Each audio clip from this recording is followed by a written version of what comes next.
Skoda has peeled the camouflage and unveiled Octavia's younger sibling and rapid successor, the Slavia. Skoda fans were awaiting an upgrade for the Rapid, and by the looks of the Slavia, the wait was worth it. With manufacturers downsizing their cars, Skoda has really excited us enthusiasts with the Slavia and what all it has to offer. My name is Yash, and in this video we'll quickly go through all that you need to know about the Skoda Slavia, and we'll also look at what's good and what's not so good. But before we do that, do not forget to subscribe to our channel and do hit the bell button so you are notified of our regularly uploads. Let's start with Slavia's design and dimensions. The Slavia looks and feels like a step up and not just a mere replacement, as it now fills the void between the Rapid and the Octavia. The Slavia is bigger in dimensions than the Rapid. In fact, it is also bigger than the first generation of Octavia. With respect to its rivals, the Slavia has the longest wheelbase, even longer than the Honda City. In fact, it is just a few millimeters behind the Honda City in the height and length. With respect to its design language, the Slavia is indeed a baby Octavia, with contours on the bonnet, crisp lines all around the body, and a coupe-like roofline. The Slavia, with its design cues, now fits perfectly in the family picture of Skoda sedans. The Slavia houses a wide grille in the front with chrome and piano black finishing, neatly integrated with the projector LED headlamps. The projector LED headlamp and Skoda's C-shaped LED tail lamp have a crystalline design element to it. The dual-tone 16-inch alloy wheels are very sharp and good looking, but with the increased dimensions of the body, the 16-inch size now feels slightly undersized with a huge wheel gap and a thick tire profile. However, considering Slavia only comes with petrol engines, it is understandable why Skoda chose the 16-inch wheel size to extract the maximum fuel efficiency possible from the engine. Skoda continues with the petrol engine only policy with the Slavia, like its brother the Kushaq. The Slavia gets two turbocharged petrol engines options, a 3-cylinder 1-liter engine producing 115 horsepower and 175 Nm of torque. This engine comes with either a 6-speed manual or a 6-speed automatic gearbox. Being considerate of the driving enthusiast, Slavia will also be offered in a 4-cylinder 1.5-liter turbocharged petrol engine producing 150 horsepower and 250 Nm of torque. This engine comes with cylinder deactivation technology, meaning you can now save up on fuel bills while having a bigger engine. This engine is complemented with a 7-speed DSG automatic gearbox and also comes with a 6-speed manual. The interior of Slavia is what designers would call modern and minimalist.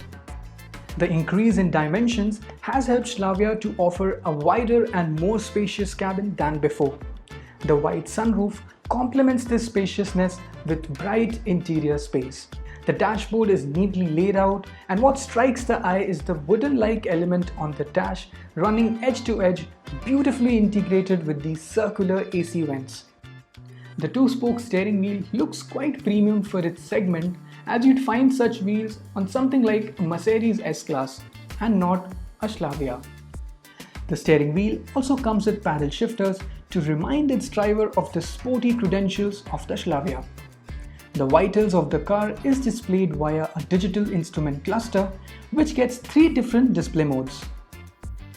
The cabin follows a dual-tone theme with leather upholstery, and the top end trim also gets front ventilated seats. The dashboard houses a 10-inch touchscreen infotainment system with few connected car tech apps and wireless mobile connectivity. Overall, the Slavia gets a spacious interior with quite a lot of premium touches and features which were earlier only seen on high-end executive sedans. To keep you and the occupants safe, the Slavia comes with a long list of safety features, with few important features like ABS, EBD being offered right from the base trim. However, as you move towards the higher variants, you get 6 airbags, traction control, vehicle stability management, multi-collision braking, disc brake wiping, ISOFIX mounts for child seat, hill control and electronic differential lock. Now that we know the Slavia inside and out, let's talk about what's good and what's not good with the Slavia. The first feature that makes the Slavia better than the rivals is the offering of DSG automatic gearbox. The Slavia with its 1.5-litre engine is paired with a 7-speed DSG gearbox, whereas the other rivals only come with a CVT automatic, which are quite slow in terms of gear shifts. The second feature is the cylinder deactivation technology. Hats off to Skoda for bringing this feature on the Slavia, as few years back such technology was only seen on high-end sedans like the Audi A8. So with this cylinder deactivation technology, Slavia will offer the best fuel efficiency possible with the petrol engine. The third feature is Skoda's Simply Clever features. Skoda has really used the user experience perspective to offer such thoughtful features like the smartphone pocket, ticket holder, elastic on the door pockets. All these features will help in keeping your Slavia organized and making sure that your tall seats and mobile phones do not toss around the cabin. The Slavia comes with a 521 liters of boot space, which is the segment leading boot space. And the last two features that makes the Slavia exciting is the front ventilated seats and the wireless charging pad. Now that we've spoken about what's good about the Slavia, let's also have a look at few things which are not so good and perhaps Skoda could work on them before its launch. First thing to dislike is that Slavia does not get powered operated front seats. The second thing that could make the Slavia better is the absence of full LED headlamps. The Slavia does get a projector headlamp setup, but the indicators are still a halogen bulb, whereas the rival Honda City gets a full LED headlamp setup with LED indicators. The third and the last thing that could make the Slavia better or appeal to a wider audience would be the option of a diesel engine. Buyers looking for sedans in this segment generally opt for a diesel variant to get the best fuel efficiency for their urban usage as well as the highway usage. However, Skoda claims that their petrol engines will deliver a good fuel efficiency.